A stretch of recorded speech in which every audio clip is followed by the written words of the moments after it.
empruntait un convoi funèbre. Quand on sait le nombre de gens qui se sont déplacés pour les cérémonies, à Paris, Jarnac, Solutré, on se dit que le gouvernement, ce jour-là, a gagné sa survie sur le dos d'un mort, alors qu'il en gagne tellement sur le dos des vivants. Ce jour-là, ils sont pas tellement de droite ici. Ce jour-là, on a bien fait de pas aller à Courchevel. Ce jour-là, il est bête. Parce que là-bas, ils nous attendent avec des canons à neige, hein, je veux dire. Donc ce jour-là, ne perdons pas le fil de notre conversation, si vous voulez dire. Je rappelle que Patrick Font était à Avoria, mais le Festival de l'horreur n'est plus ici. Hein. S'il n'en reste qu'un, je serai celle-là.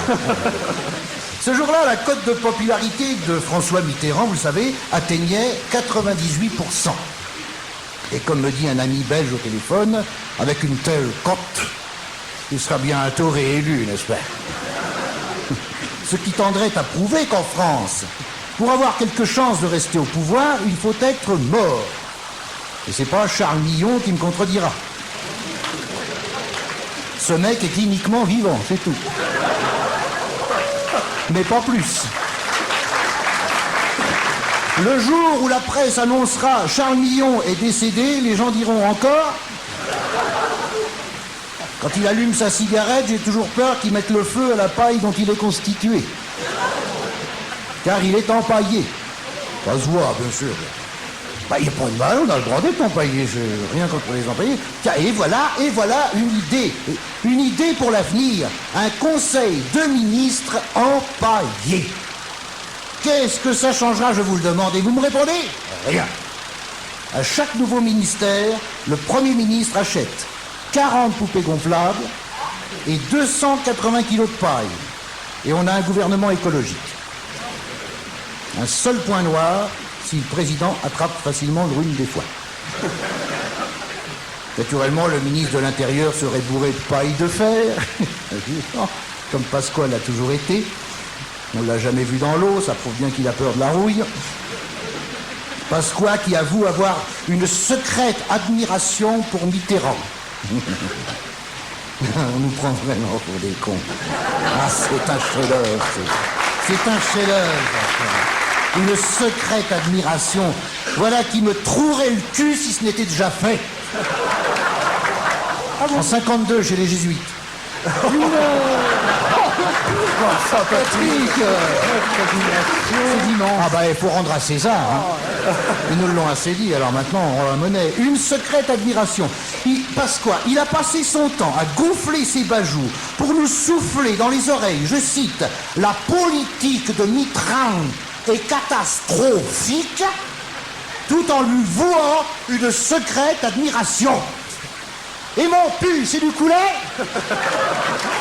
Je m'énerve. Je m'énerve parce que c'est énervant. J'en déduis qu'il est fasciné par les catastrophes. C'est vrai qu'il a été ministre de Chirac et Balladur. Hein? Deux catastrophes mises à la suite des autres. Une catastrophe peut en cacher une autre. Français, je me calme. Attendons-nous maintenant à 1001 détails croustillants sur la vie privée de Tonton. Attends, ça va pas tarder. Les rotatives tournent déjà. D'ailleurs, ça a commencé le jour de l'enterrement. On perd pas de temps chez les gargouilles de la presse pipi. Hein? Qui est cette autre femme? Oh mon Dieu, je rien d'y penser. Voilà. Dans les rédactions de la presse caca, ça bave de convoitise. Il y a eu 2 femmes.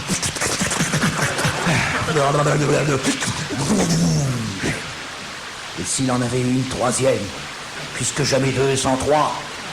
Et pourquoi pas une 4e, puisqu'il avait une 404. Tournez, rotative, tournez. Il y a plein de pognon à se faire sur la dépouille. 2 femmes à son enterrement, c'est le début d'une longue saga. 2 femmes à son enterrement, s'exclame Sarkozy, lui qui n'en avait même pas une à son mariage.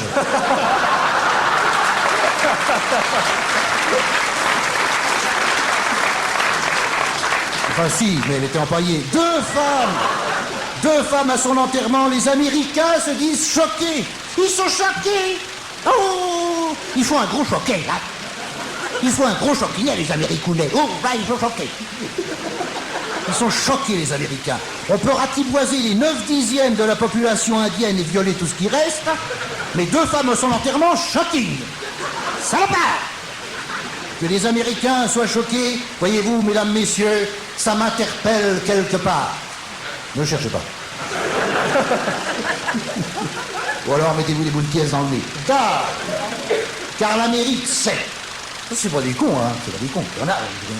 L'Amérique sait que lorsque Clinton décédera, et j'ai du mal à prononcer certains mots, disons Clinton décédera, il y aura, en plus de son épouse au cimetière, 18 Jamaïcaises, 22 Mexicaines, 3 Esquimaudes, 7 garagistes et Yves Duteil.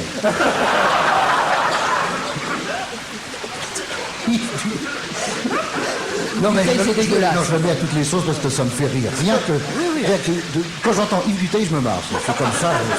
C'est bizarre. C'est comme, mais je l'aime beaucoup. Yves Duteil qui Tu as reconnaît. une secrète admiration. Oui, exactement. Qui, reconnaissons-le, il disait, là je suis sérieux quand même, monsieur, on a eu la décence de ne pas venir présenter son dernier album Debout sur le corbillard pour interpréter la chanson du 21e siècle intitulée Les Marguerites ont des pétales. Elle est bien celle-là. Elle est bonne, Elle est très bonne. François, je serais bien allé pleurer sur ta tombe, mais je n'avais plus de larmes après avoir tant pleuré cette semaine sur la bêtise des sectes. La police en a dénombré 1000 en France, 450 en Italie, 712 en Angleterre, 815 en Allemagne et 1 au Vatican. Bon dimanche.